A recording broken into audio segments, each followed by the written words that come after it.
La faune australienne, une diversité singulière. Environ 6000 espèces, des plus mignonnes aux plus effrayantes.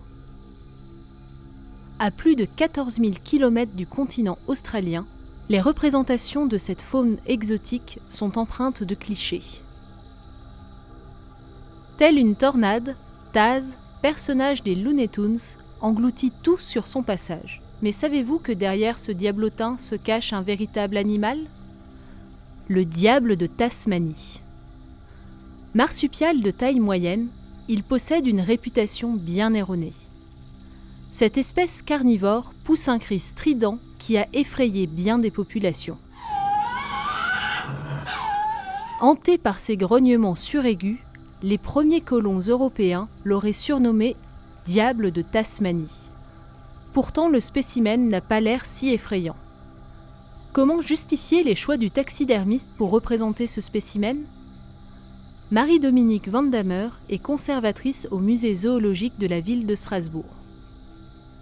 Alors en fait, les taxidermistes à l'époque, ils recevaient les animaux soit sous forme de peau, c'est-à-dire que ça avait été dépouillé au lieu d'origine et transporté dans le sel, soit dans ce qu'ils appelaient l'esprit de vin, c'est-à-dire dans l'alcool. Et ça arrivait comme ça. Le taxidermiste, il ne connaissait pas le comportement de l'animal, il ne l'avait pas vu vivre, il n'y avait pas de photos, pas de film à l'époque, rien du tout. Donc il naturalisait par rapport à ce qu'il savait ou à ce qu'on lui racontait de l'animal. Et là, visiblement, on ne lui a pas dit que c'était un animal agressif. Donc bon, voilà, il ne pouvait pas le faire autrement puisqu'il n'avait aucun élément en fait, pour arriver à le faire agressif ou au contraire peureux. Pourquoi pas ?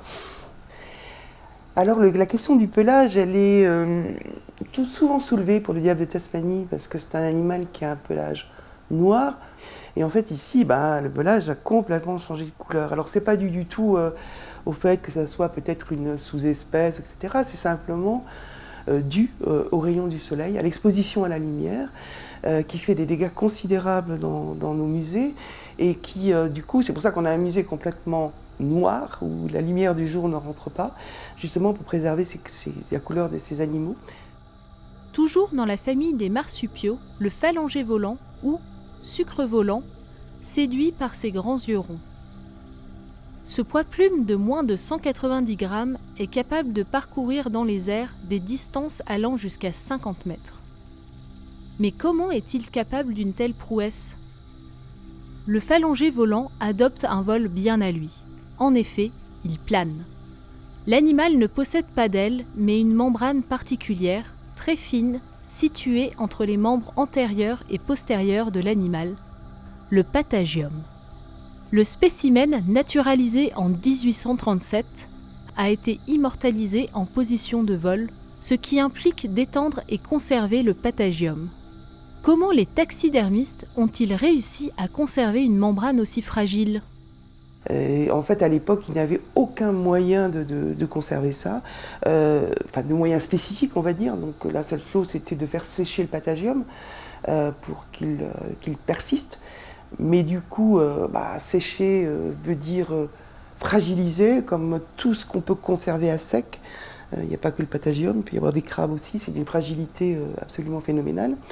À l'heure actuelle, comme pour les ailes de chauve-souris, on les imprègne, c'est-à-dire qu'on va leur garder une certaine souplesse tout en les naturalisant, c'est-à-dire qu'elles ne vont pas pourrir, mais elles vont être imprégnées de produits qui vont donc justement garder cette souplesse, et donc arriver à conserver l'animal de façon optimale. Ainsi, le nom d'une espèce animale inconnue laisse souvent place à l'imaginaire collectif. Les naturalisations choisies par les taxidermistes permettent de confronter les publics à leurs préjugés.